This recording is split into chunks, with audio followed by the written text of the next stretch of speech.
Eu sou a professora Onaide Schwartz, da FCT, Unesp de Presidente Prudente. Sou graduada em Letras, com mestrado e doutorado também na área de Letras e Linguística. Aqui na Unesp, eu ensino metodologia fundamentos, fundamentos linguísticos para o ensino de língua materna e metodologias, conteúdos e práticas para alfabetização, há 21 anos. A alfabetização, o processo de alfabetização tem início antes mesmo da criança ir para a escola. Por quê? Porque mesmo em casa, ela estará em contato com materiais escritos. Ela vai ver o pai, ou a mãe, ou o irmão lendo. Quando sai, ela vai ver letreiros de lojas, vai receber folder de propagandas de diferentes lojas em casa. Então, a criança, ela vive imersa em um mundo escrito. Porém, é a escola que é a instituição responsável por sistematizar esse conhecimento. Então, ao contrário do que já foi ensinado no nosso país, a escola tem papel preponderante e o professor tem uma responsabilidade muito grande no ensino dos conteúdos específicos. Quais são os conteúdos específicos? O que é o alfabeto, que letra corresponde, representa qual som, o que são sílabas, como as sílabas são compostas, como que nós juntamos de forma organizada sílabas diferentes para compor palavras, o que são frases, o que são textos, o que são os parágrafos, ensinar a criança onde nós começamos a leitura, em que direção, como usar o caderno, enfim, uma série de conteúdos que a escola precisa ensinar, porque fora da escola a criança tem aquela visão de conjunto, só que fragmentada. Então, a escola é responsável por tudo isso. Muito bem. Esse processo que eu acabei de mencionar de ensino de conteúdos específicos é o que nós chamamos de alfabetização. Porém, a alfabetização ficará muito mais completa se ela for realizada dentro de um contexto que nós chamamos de letramento, ou literacia, como diz o material atual do governo federal, em que tudo que você for ensinar, que é o que nós propomos aqui na universidade, e temos obras publicadas sobre isso, tudo que você for ensinar, você partir de muito diálogo e de um texto. Cada dia que você for para a sala de aula, que o professor for trabalhar, alfabetizar, ele precisa levar um gênero textual diferente. Um dia, ele pode levar a letra de uma música, no outro dia, um poema, tudo dentro do contexto em que ele estiver trabalhando. Eu proponho que sejam trabalhados, que a alfabetização se desenvolva a partir de palavras geradoras, natureza, por exemplo. Um dia, o professor leva a letra de uma música que fala sobre natureza, no outro dia um poema, e no primeiro dia em que ele for introduzir essa aula, ele vai dar a oportunidade, ele vai questionar os seus alunos e dar a oportunidade que todos falem sobre o que eles entendem por natureza. Esse momento de diálogo em sala de aula é imprescindível para o sucesso do trabalho do professor. Por quê? Porque, por experiência de 10 anos alfabetizando na rede estadual paulista, quando o aluno tem a oportunidade de falar, ele vai se envolver no processo, ele vai se sentir parte do processo, ele ficará feliz em participar de tudo aquilo, e ele vai aprender com muito mais facilidade. Então, eu pude comparar o ensino sem diálogo e o ensino com diálogo. Rende muito mais a partir do momento em que o aluno fala, tem a oportunidade de falar em sala de aula. É imprescindível.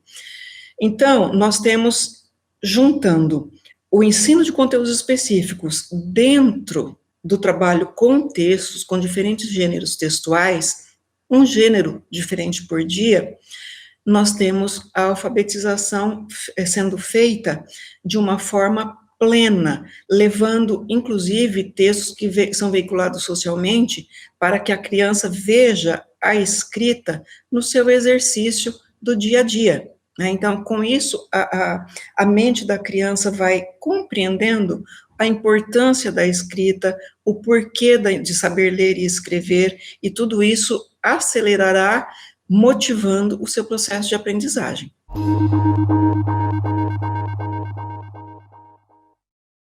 A escola, antes da pandemia, já vinha sofrendo com alguns mitos do tipo, alguns equívocos, né, do tipo, que não precisa ensinar sistematicamente o que é alfabeto, o que são sílabas, ensinar a criança a montar, a compor as sílabas, que existem consoantes e que existem vogais, e como se dá esse processo. Por quê? Porque alguns teóricos, equivocadamente, acreditavam que não precisava se ensinar esses conteúdos. Quando se ensina, mais uma vez por experiência, você acelera a aprendizagem da criança. Se você não ensinar, com certeza haverá crianças que concluirão o ensino fundamental de 9 anos analfabetas. Ensinando, já temos crianças que apresentam muita dificuldade de aprendizagem. Eu costumo dizer que com 26 alunos em sala de aula, esta foi a prática que 10 anos me mostraram, essa pesquisação, de 26 crianças, 8 aprenderão na primeira vez que o professor orientar. Em torno de umas 12 crianças, o professor vai ter que orientar 5, 6 vezes mais, porque elas terão dificuldade e vai ter que orientar individualmente. E 5 crianças, o professor terá que segurar na mão e ensinar, inclusive, a desenhar o traçado das letras. Por quê? Porque elas terão muitas dificuldades, e o máximo que o professor vai conseguir delas, ensinando, pegando na sua mão, vai ser que elas concluam o ano escrevendo palavras compostas por sílabas simples, enquanto os demais concluirão produzindo textos. Então, alfabetizar é um trabalho árduo, que exige muito compromisso. E o não ensinar com clareza arrebenta com a criança e com o processo para muitas delas. Então, é preciso ensinar, sim, de forma sistemática. Uma outra orientação que prejudicou demais a alfabetização foi a orientação de que não precisa corrigir a escrita do aluno. Nos primeiros 15 dias do ano, ainda dá para você só elogiar a escrita da criança, a produção dela, como um incentivo, mas depois dos 15 dias, 3 semanas, você precisa corrigir, a questão está na forma, você vai corrigir educadamente, você terá sempre um dicionário sobre a mesa para mostrar para a criança qual é a escrita da palavra, mas precisa corrigir para que a criança não fixe o erro, para que ela não fixe a forma errada ortográfica da palavra, porque a ortografia precisa ser respeitada, né?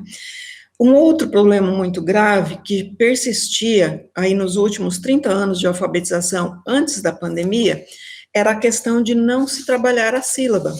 A oralidade da língua portuguesa é silábica, nós pronunciamos sílabas, boneca, bala, nós pronunciamos sílabas, nós não falamos fonemas isolados, nós não soletramos, B-A-L-A, nós dizemos bala, e por preconceitos contra as cartilhas tradicionais, esse conhecimento foi deixado de lado e praticamente se extinguiu a leitura de famílias silábicas.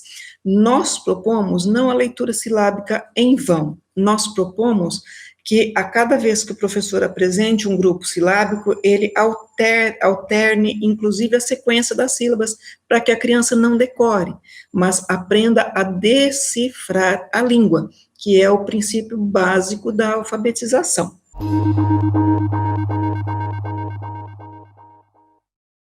A pandemia veio agravar violentamente uma situação que já não era boa, né, que já não estava bem.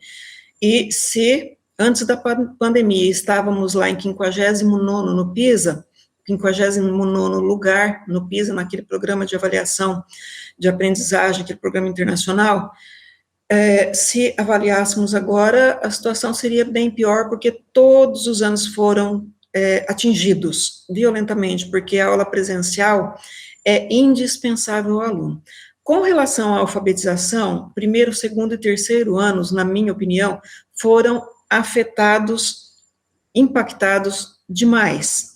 Acredito eu que, voltando às aulas, como já voltaram, mas principalmente a partir do ano que vem, será necessário fazer um trabalho de recuperação da alfabetização, inclusive no terceiro ano. Durante a pandemia, escolas elaboravam atividades, os pais buscavam e aplicavam em casa. Então, por que a pandemia prejudicou demais? Porque nem todas as crianças têm a sorte, digamos assim, de ter pais com formação na área da educação, ou pais que saibam ensinar os filhos em casa, porque é um trabalho muito específico. Com relação à alfabetização, eu conheço filhos de professores que se alfabetizaram, cujos filhos, né, se alfabetizaram aos 5 anos, plenamente, com 5 anos. E com 6, no primeiro ano, tranquilamente também, concluíram o ano, no mínimo, produzindo frases aos 6 anos, em plena pandemia. Mas nós sabemos que essa não é a realidade do Brasil todo, né? Então, o processo de alfabetização é um processo que, evidentemente, em sala de aula, o professor pode e deve, diariamente, fazer leituras do alfabeto, né, na sequência, de trás para frente, do meio para o início, do meio para o final, porque essa leitura objetiva é fazer os alunos aprenderem a decifrar as letras, a compreender que letra representa qual som. Então, dá perfeitamente para fazermos no coletivo, mas o processo de alfabetização é individual, e muitas crianças, eu posso dizer que a maioria da sala de aula, vai precisar de orientação diária individual, e isso não pode ser feito à distância, né, pela internet.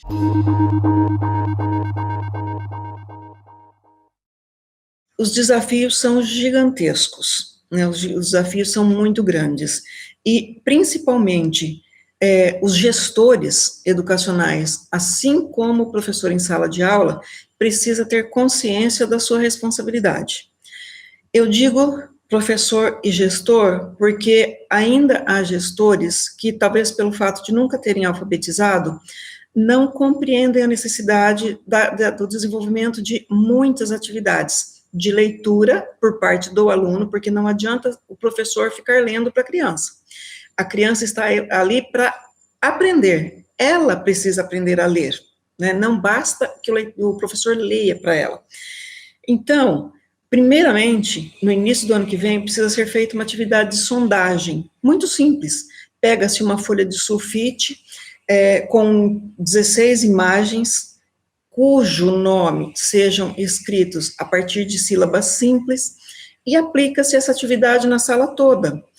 Essa atividade de sondagem, à medida que a criança olha para a imagem, por exemplo, gato, bola, boneca, boca, menina, menino, palavras simples, árvore, já um pouco mais complexa, mas, a partir do momento em que a criança olha para a imagem, ela vai saber o que é para ser escrito. Quando o professor olhar para a escrita da criança, ela já vai entender em que nível a criança está. Essa sondagem é determinante para o início dos trabalhos. Não adianta eu ir para a sala de aula com um tipo de atividade só. Não adianta esse discurso inadequado, incorreto, dizer que uma atividade pode ser abordada de diferentes formas. Não dá. Uma criança que já está lendo precisa de uma atividade de maior autoconhecimento, maior nível. Uma criança que ainda não conhece o alfabeto não tem como produzir um texto, por exemplo, não tem como fazer uma palavra cruzada, porque são atividades de nível alfabético, que exige escrita por parte da criança. Então, o professor terá que ter o cuidado de elaborar sempre atividades para os 3 grupos. Para aqueles que estão alfabetizados, mais atividades, 5 atividades por dia, porque eles vão fazer rapidamente, 3 atividades para aqueles de nível médio, e 1, 2 no máximo para aqueles mais fraquinhos. Por quê? Porque as atividades têm que exigir da criança o que ela pode dar para que ela cresça, no nível sempre puxando para cima. Então, os desafios são muito grandes, né? Faça atividades de sondagens e vai se elaborando atividades adequadas para cada nível. Educação infantil, crianças de 5 anos, ideal para trabalhar alfabeto. O professor pega uma letra do alfabeto durante uma semana, sempre ele trabalha por uma semana a mesma letra. Impossível a criança não concluir o ano dominando as letras do alfabeto, que letra representa qual som. Né? Faça atividades lúdicas na educação infantil, a criança aprende. Tá, mas eu comecei, professora, a trabalhar no primeiro ano e as crianças não conhecem o alfabeto. Vai ter que trabalhar com o alfabeto de uma forma mais acelerada e pontual, para que essa criança aprenda e avance. Ah, professora, eu comecei a trabalhar no segundo ano e eles ainda não conhecem o alfabeto. Vai ter que ser trabalhado. Não dá para fazer nada sem que as crianças conheçam o alfabeto. Estou no terceiro ano, elas conhecem o alfabeto, mas não sabem o que fazer com ele.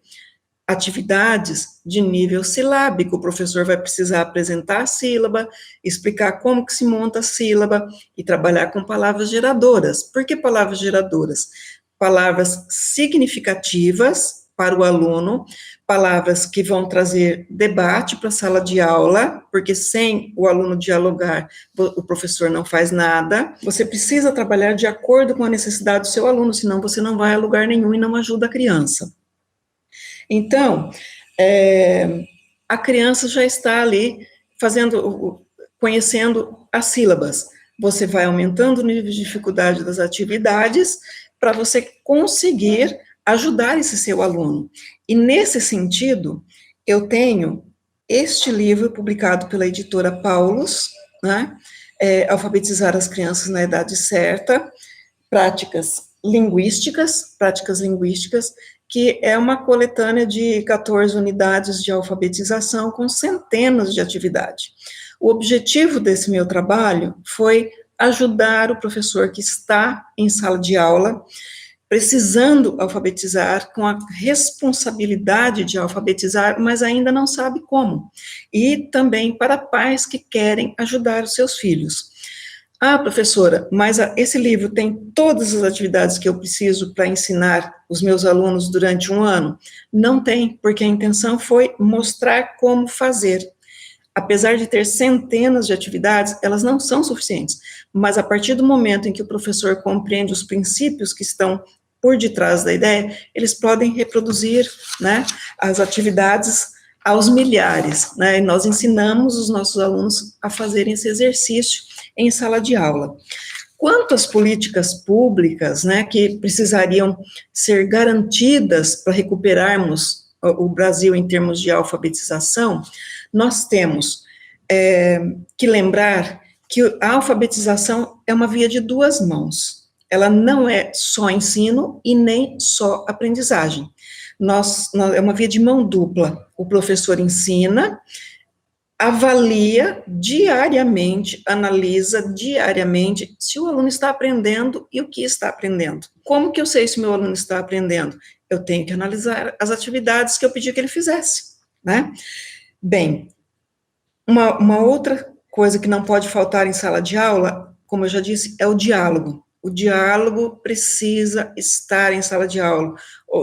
O aluno se sente respeitado, ele se sente acolhido, ouvido, e ele vai te respeitar muito mais por isso, porque a hora que você for falar, se alguém estiver fazendo você for dar alguma orientação, estiver com conversa paralela, você pode chamar a atenção e falar, olha, quando você falou, eu te ouvi, agora é a minha vez, né? Então, o diálogo estimula a aprendizagem e tem que estar em sala de aula diariamente. No começo é um pouquinho difícil, mas o professor dá conta de ensinar, respeitar a vez do outro, e instaura-se uma relação amistosa e respeitosa em sala de aula. É uma questão de valor, respeito. Quando um fala, o outro ouve, né? O ensino sistemático de conteúdos. O professor precisa ensinar. Quanto a isso, não há como negociar, não há discussão. Você precisa ensinar, é papel da escola ensinar, e você não pode se eximir disso. Você precisa ensinar o que é alfabeto, o que são sílabas, como trabalhar com elas, são conteúdos imprescindíveis. Sem aprender isso, ninguém aprende a ler e escrever, e é seu papel, professor, é seu papel, escola, ensinar os alunos. Então, o professor precisa ir para a sala de aula sabendo o que vai fazer, com uma metodologia clara, com estratégias claras, com atividades prontas, de acordo com a necessidade de cada aluno, para poder intervir pontualmente e ajudar o aluno a evoluir no seu conhecimento. Então, as estratégias, né, linguísticas, as práticas linguísticas precisam estar de acordo com a necessidade do aluno. E a avaliação formativa, que é aquela que você aplica, assim como você fez a atividade de sondagem, uma folha de sulfite, com 16 imagens, se você aplicar uma atividade igual para toda a sala, não esqueça de pôr a data para mostrar para os pais na reunião de pais. Se você aplicar uma atividade dessa por semana, quando você chegar na reunião de pais, o pai terá condições de analisar a evolução do seu filho, porque é um trabalho sistemático de avaliação que vai amparar, te orientar na sua didática de sala de aula, vai te mostrar o que os alunos estão precisando e, ainda por cima, vai mostrar aos pais o seu trabalho, o fruto do seu trabalho.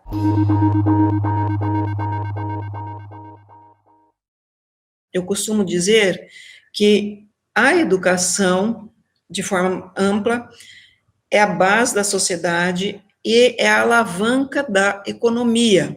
Nós sabemos que o Brasil hoje padece por não ter mão de obra qualificada. E onde está o problema? Está lá atrás, na alfabetização que não foi feita com qualidade, que não foi concluída. Eu tenho algumas críticas, e vai aí o alerta, né, com relação ao método fônico, que hoje está sendo difundido pelo governo federal. Eu sei que é uma iniciativa que, por detrás, estava o desespero da falta da alfabetização no país, né, do país. Nós temos mais de 8 milhões de analfabetos absolutos no nosso país, o que é uma vergonha internacional, mas o método fônico é uma forma bastante artificial e que, na minha leitura, causa, inclusive, alguns prejuízos para o aluno, né, porque ao tentar ensinar artificialmente os sons dos fonemas, perde-se tempo, a criança vai ficar, de certa forma, equivocada com aquele b. Ele já fala bola, bala, boca, então ele já sabe qual é o som b, digamos assim. E o som b, na verdade, não existe, porque o b é uma sílaba quase nasalizada, porque é impossível de pronunciar os sons consonantais isoladamente, sem um som vocálico ao lado. Então, eu chamo a atenção dos nossos colegas, meus colegas professores, para que tomem cuidado, para que olhem, né, para a nossa língua, que é uma língua que, na oralidade, é silábica, então é muito mais importante ensinar a sílaba, não de forma artificial, mas uma forma sólida, de uma forma prática, né, que nós propomos, porque é uma necessidade. Eu acredito que já vínhamos em um fracasso grande em alfabetização, né? Há uma necessidade de se fazer um trabalho sério nessa área e nunca foi tão necessário como agora nessa pós-pandemia, né? Então, pessoal, colegas, se empenhem, tenham força, né, para lutar em sala de aula, porque eu sei que não é fácil. Nunca foi tão necessário também o ensino de valores, né? Estou propondo um material para o ensino de valores, porque carecemos de muita força, muito cuidado, e a coragem para propor atividades adequadas para o meu aluno. Eu não posso ir para a sala de aula com uma atividade apenas, tá? O Brasil depende de nós para dar certo. O Brasil depende da educação para dar certo. Quando falta educação, sobra violência. Então, aí vai o nosso alerta: quando só falta educação, sobra miséria. Quando falta educação, sobra desemprego, né? Então, é isso que nós tínhamos, a mensagem que nós tínhamos é essa: muita educação, muita alfabetização para todos, né? Bom trabalho.